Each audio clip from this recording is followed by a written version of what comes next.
अंत में छोड़ करके वह गई यह कहते हुए कि राणा थारो देश बड़ो रघुरूरो, थारे मुल्क में भगत बसाए नहीं, लोग बसाए सब कूड़ो।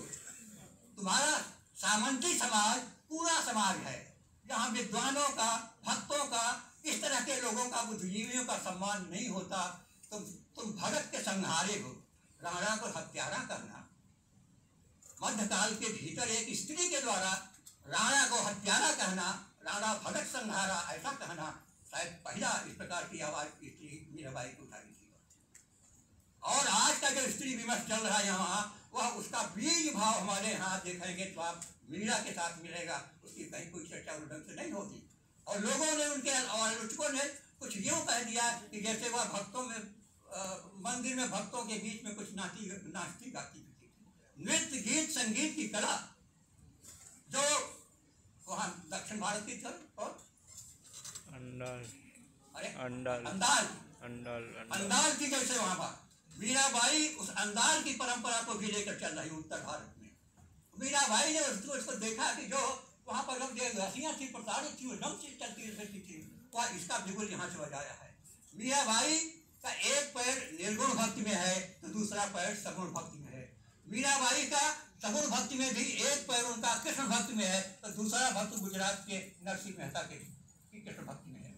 इतनी व्यापक रूप में चलने वाली उसके सोचने का, उनके चलने का जो पूरा ढंग था बहुत व्यापक था। शायद ही इतना व्यापक ढंग से सोचने वाले कोई दूसरे लोग हों। और जो आप संत कमिटियों को ढूंढते रहिए, संत महिलाओं को ढूंढते रहिए, मीराबाई की तेज की तरह, आक्रोश की तरह, प्रखर गलत का विरोध करने के लिए, अन्याय का विरोध करने के लिए किसी स्त्री ने उसका गंगा को किया हुआ है। इसको इस रूप में देखा जाना चाहिए, तभी उसे हम संत स्त्री कह सकते हैं जो बराबर उसका रूप रहा है।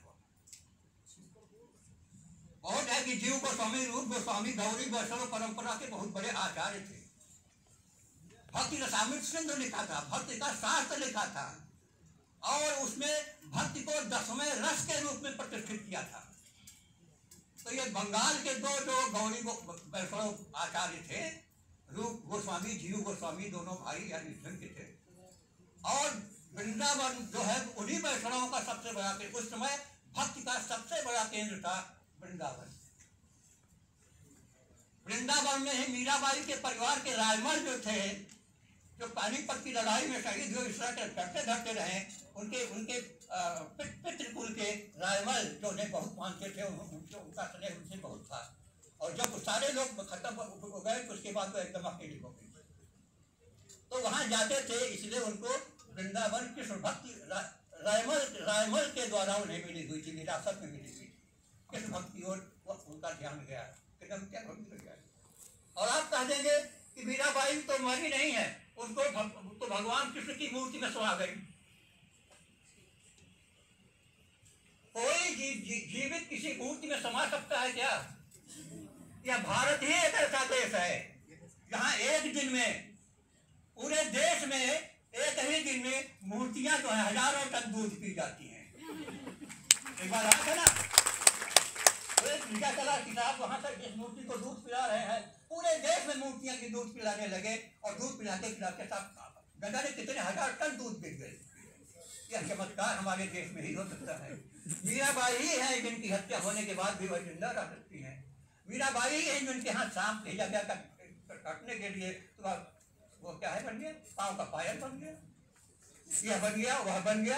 यानी चमत्कारिकता का देश रहा है, इसलिए उसमें चमत्कार देखने में, मिथकी चमत्कार देखने के लिए बराबर मीराबाई की इस प्रकार की अवमानना की गई, अपमानना।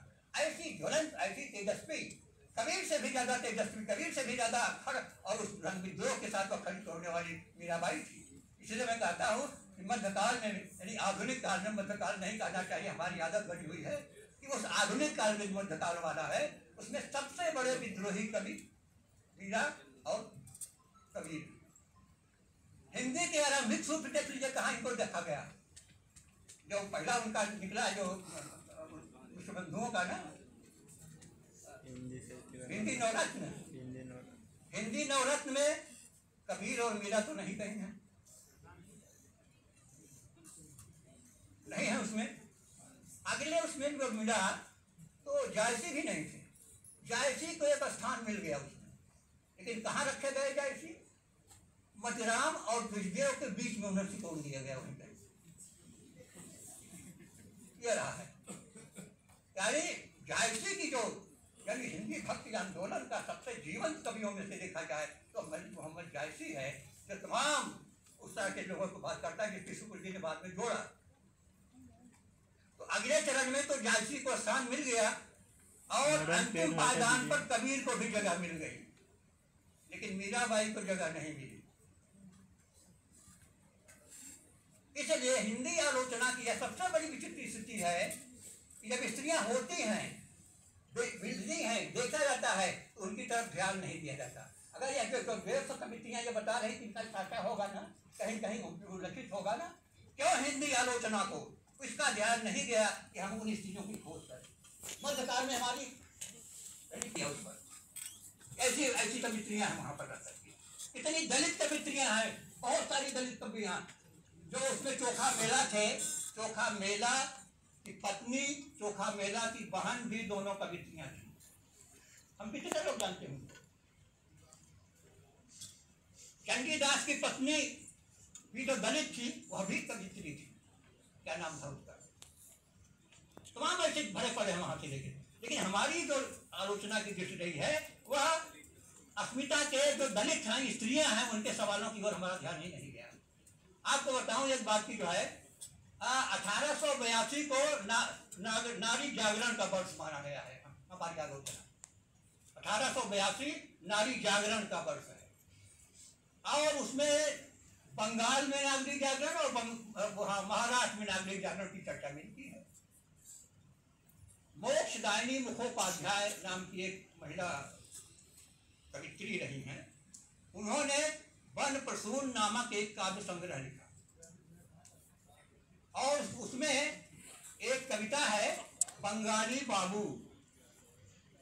बंगाली बाबू को कितने प्रदर्शन प्रिय होते हैं, कितना पुरुष का पुरुषत्व उनमें जागृत होता है, कितना नकल करते हैं दूसरों की, ऐसी उनकी विशेषता उसका उन्होंने उद्घाटन किया था, इसलिए उनको माना गया। लेकिन वह तो उतना नहीं है जो महाराष्ट्र की थी, वो क्या नाम उनका?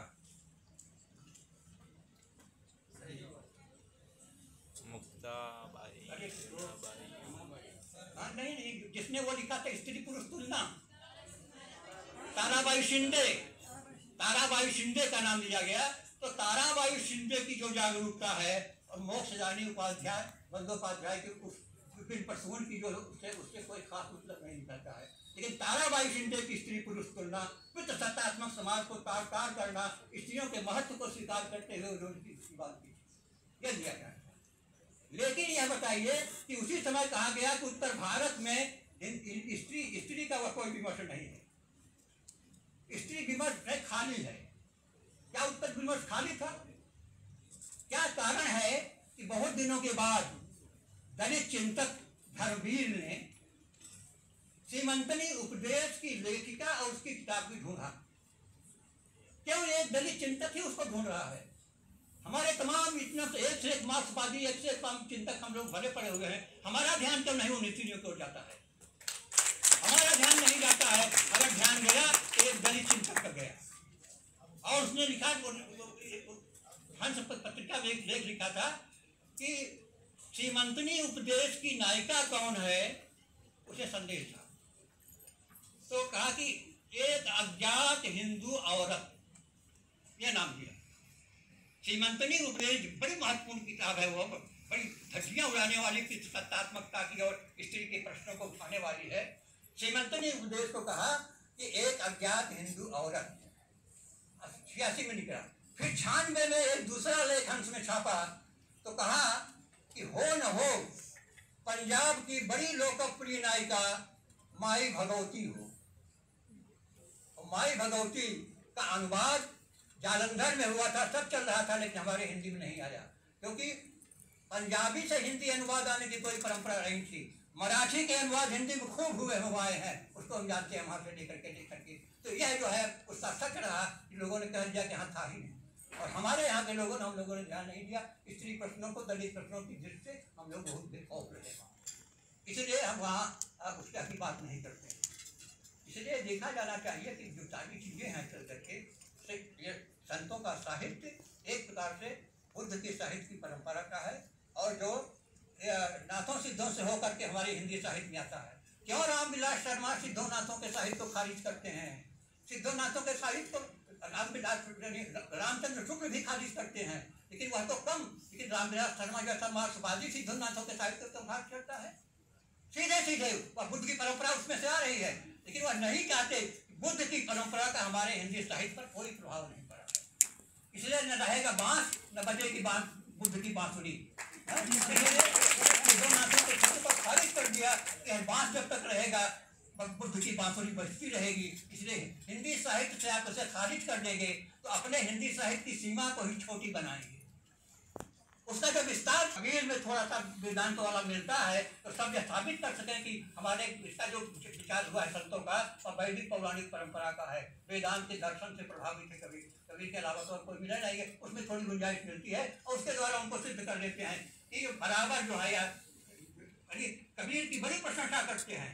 जितनी ज्यादा आक्रामकता उनमें है, सिद्धों नाथों में कम है क्या? जातिवाद का जितना विरोध क्या करते हैं, जातिवाद का उतना विरोध नहीं करते वो है। लेकिन जो हमारी चिंतन की बात है, जो लोगों की बात है, मनुष्यता की बात जो है, जिसकी मानव धर्म की बात की गई है, सारे संतों में मानव धर्म ही मुख्य है। मनुष्यता उनका मूल है। मानव एक समान की बात करते हैं। वह हर मनुष्य को एक समान होना है। और रैदास ने लिखा ना, मानुषता को खात है जात पात का रोग। हमारी मनुष्यता को कौन सा रोग ग्रस्त किए हुए है? जात पात का रोग। और आप कहेंगे कि जात पात छोड़ दीजिए, अब सब एक है, अब जात पात कहीं नहीं रहेगा और अब एकदम से सबको समान रूप से देखिए। यानी हवाई बातें करते हुए चीजों को कर दिया जाता है। कहेंगे रैदास कर्म है, धर्म है, कर्म ही धर्म है और धर्म ही हमारी पूजा है। हमारा धर्म क्या है?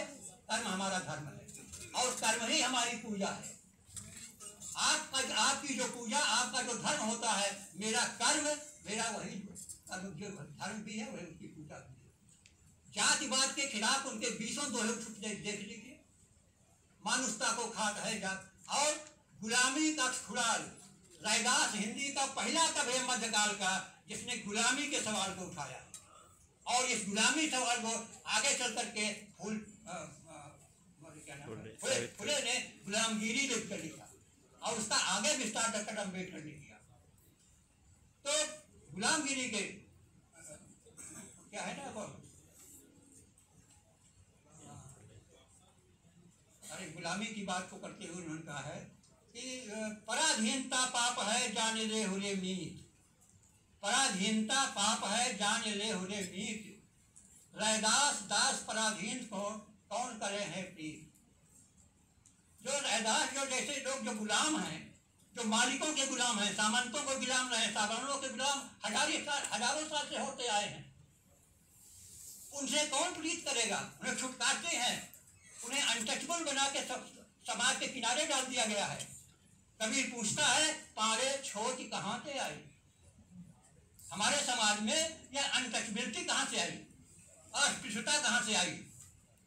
मैंने यहाँ के जो त्रिपाठी जी थे, कमलेश दत्त त्रिपाठी, मैंने कमलेश दत्त त्रिपाठी से पूछा कि डॉक्टर साहब ये बताइए कि जो वैदिक काल या पौराणिक काल या यहाँ वहाँ से लेकर के या स्मृति काल जो कबीर ने सवाल खड़ा किया है, आज भी समाज शास्त्रियों के सामने प्रश्न बनकर वह खड़ी है, कहाँ से आई? उन्होंने कहा भाई देखिए, वैदिक साहित्य उसके बाद तो उसमें नहीं मिलता, ब्राह्मण काल में भी इसका उदाहरण नहीं मिलता, लेकिन हो न हो या स्मृति काल में ही इसका प्रारंभ हुआ। और स्मृतियों, वेदों की शपथ खा करके स्मृतियाँ लिखने वाले कहते हैं, वैदिक परंपरा से जोड़ते हुए कहते हैं हमारे यहाँ इस तरह की बातें नहीं। ये सब देखने की बात, परंपरा की बात है। और यह न कह देने की बात है कि संतों का जो साहित्य है उसमें उपनिषदों की बहुत सारी विशेषताएं मिल जाएंगी, इनकी वह विशेषताएं मिल जाएंगी। और वह आधुनिक काल किस रूप में है? आधुनिक काल जो है नवजागरण, रामविलास शर्मा उसे कहते हैं, तो उस लोक जागरण की बात क्या है? लोक जागरण, लोग को जगाने की बात उसमें से हुआ। वह लोक जागरण कबीर ने किया, रैदास ने किया, लेकिन तुलसीदास तक आते आते हुआ लोक जागरण नहीं रह गया, पौराणिक पुनरुत्थान हो गया। इस बात को हमें ध्यान में रखना चाहिए। और हम तो थोड़ा सा करता हूँ, हमारे